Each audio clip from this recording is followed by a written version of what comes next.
So this is Pamela with a catch-up follow-up video of recording on the 23rd of May 2026 Saturday, the day before Pentecost Sunday, which is tomorrow, the 24th of May 2026. I need to give a brief summary about the supernatural spiritual accompaniment to these academic presentations that have summarized themselves or presented through Planet X. Anyone who knows anything about what I've shared in my information knows that we're living in an embryonic, rudimentary basic. So it's the rudimentary basic embryonic universe, you could say the forerunning universe, to the final form universe. In this universe, the Bible came to be to clean it up of abomination. Those abominations are wrongdoings and crimes which are graded, beginning with the least to the worst by the time you get to the end of the Bible. Now, the word biblical sons and daughters, which we are and which I had, deal with the worst case scenario.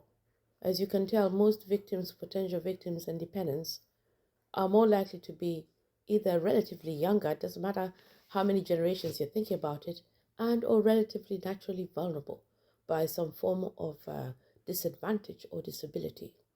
So by the time we get to our age, which it is our era, all those had accumulated. And so we had to rise up in those contexts and defeat those enemies and foes.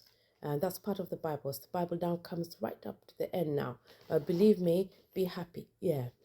So I've achieved my purpose, and we and I, and that one, of course, I begin by thinking in my heart about my most immediate, my own children, husband, and then those which we've got extensions from within this home, in-laws, and then the greater families we came from and the regions we came from, both in East Africa and the British Isles.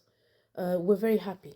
We've succeeded. The proof and evidence is going to take some time, of course, to emerge, because it must be applied first, and then it comes to people's awareness that no longer exists. They don't even think about it.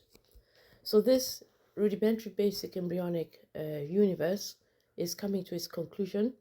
It doesn't end in that way. It simply moves on to this final form, the form in which you then find Jesus Christ the Messiah, the Spirit of Christ Almighty God, and our backgrounds, predecessors, and ancestors of everything that's been created.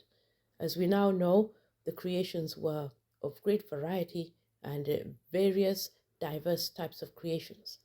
But the outcomes are summarized through only 3 religions because of the cosmology, science.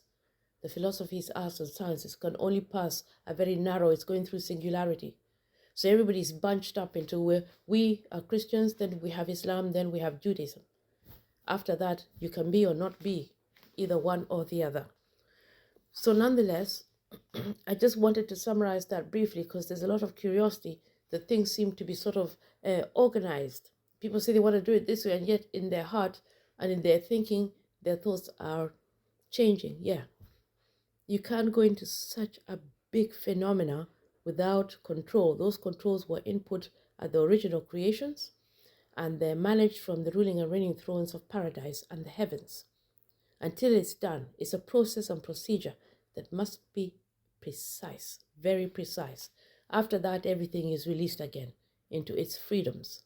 So this is a catch-up video just to describe a little bit of the background without necessarily going into the detail of a Christian side of it, simply to summarize what's happening that matches our set pieces, especially Planet X, which is due to come into publicity more and more every day. It's one of the major machineries that is used to shift these whole dimensions of universes and galaxies into another dimension. It's simply a shift